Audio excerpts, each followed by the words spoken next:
qui est cité, je pars vers ma propriété. Alors, me basant sur l'exemple précédent, que vais-je dire? Eh bien, la représentation graphique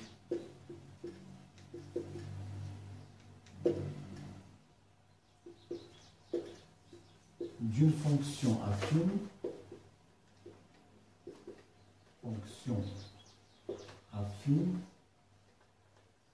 en général f à x donne comme image ax plus b.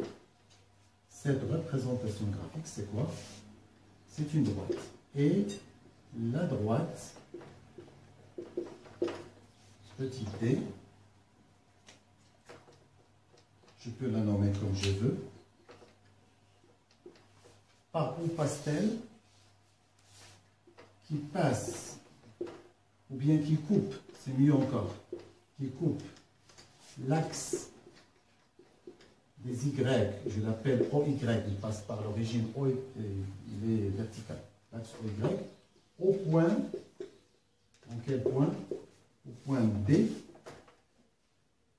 dont les coordonnées sont 0 et ici petit b, le petit b qui est ici.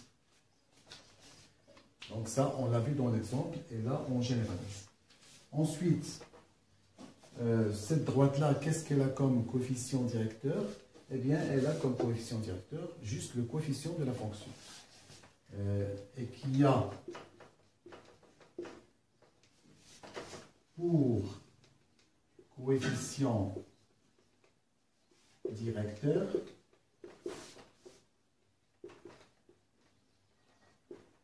le nombre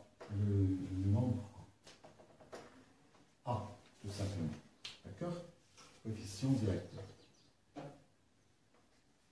Maintenant, ça,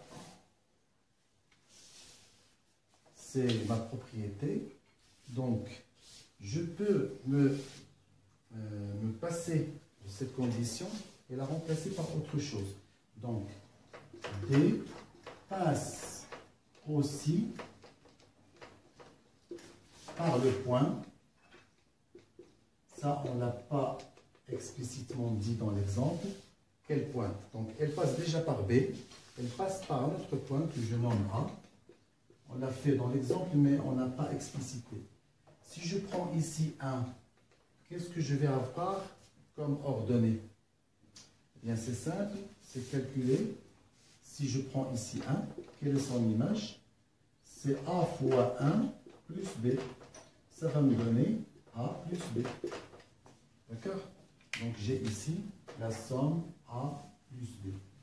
Donc, vous pouvez le vérifier sur l'exemple précédent. D'ailleurs, nous avions trouvé, alors si je me rappelle bien, notre fonction était comme ça. F à x donné 3x moins 2. Donc, à 1, qu'est-ce qu'elle donne? Elle donne 3 fois 1 moins 2, c'est-à-dire 3 moins 2. C'est quoi 3 moins 2? C'est 3 plus moins 2. Et le résultat, c'est 1. Donc, ici, je trouve A plus B. Je trouve 3 plus moins 2 dans l'exemple. 3 plus moins 2, ça donne 1. Donc, en général, c'est A plus B. Donc, j'ai le choix entre cette condition-là, elle a comme coefficient directeur A, ou bien je remplace par, elle passe par le point A. Ce qui est sûr, c'est qu'elle coupe l'axe des Y au point B, 0B. Donc, si je fais un dessin,